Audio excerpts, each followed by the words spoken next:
I was so entertained and addicted to Pam and Tommy. And at the same time, for various reasons, I thought, I thought that Pam Anderson came off so sympathetic. I had so much more sympathy for her and what she went through, and she comes off really well. At the same time, I kept thinking, does she want me to watch this? Does she want this dramatized?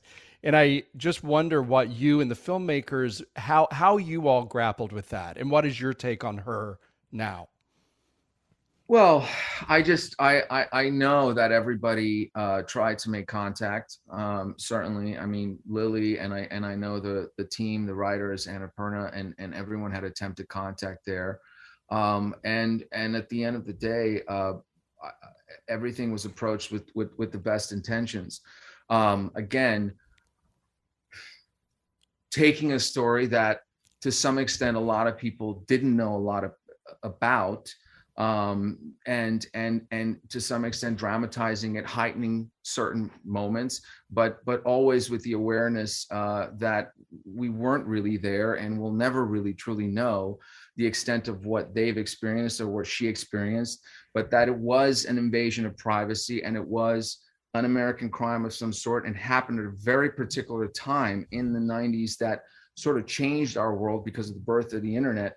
And in a way, kind of comes all the way back around to where we find ourselves today in terms of just how we interact with one another, because the invasion of privacy hasn't really changed much. It feels like it's only kind of quadrupled, and now it's not just celebrities that are kind of the victims of that, but it's also younger people on social media and the bullying and the repercussions that these companies sort of just take no credit for. And there's something to be said about the media as well and their own part in shaping narratives and its own sort of exploiting that they're very much part of. But sometimes it's easier to point a finger to sort of the storytelling aspect. Again, in terms of storytelling, I've always looked at it as a way of communication, as a way of bringing awareness, because that's how I grew up. I guess I learned a lot from movies because I couldn't have conversations at home sometimes that I needed to have, or I didn't always go to therapy or something. So I still see it as a way of communicating or bringing awareness to something. And I know essentially that was the goal here for everybody. One great quality that both Fresh and Pam and Tommy share, Sebastian, is that they take on these very, very serious and weighty issues, but there's so much brilliant comedy folded into all of those. And it was the same with I, Tanya. And you've also done out and out comedies like Hot Tub Time Machine and The Bronze. But what's your sense of humor? Like, if you want to watch a comedy at home, what do you watch? Oh my God. I just watched The Wedding Crashers again the other day and I thought, oh my God, this movie is so funny to me.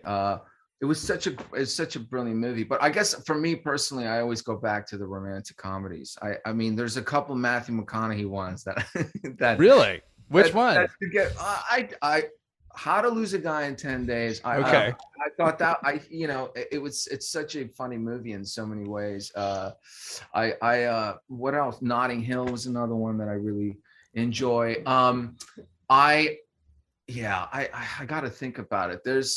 I just think humor is a very interesting thing because I think sometimes it helps us process stuff differently. And if it's told in a clever way, if it's smart, if it's balanced in the right way. And again, that's one of the things that I, Tanya had, and one of the reasons why I wanted to get involved with the show, which was Craig Gillespie directing it, who had directed I, Tanya. I sort of felt like I really trusted him and I felt safe in his hands in the sense that he really understood that tone between because life sometimes is like that. Sometimes life is extremely serious and painful, and other times it's terribly awkward.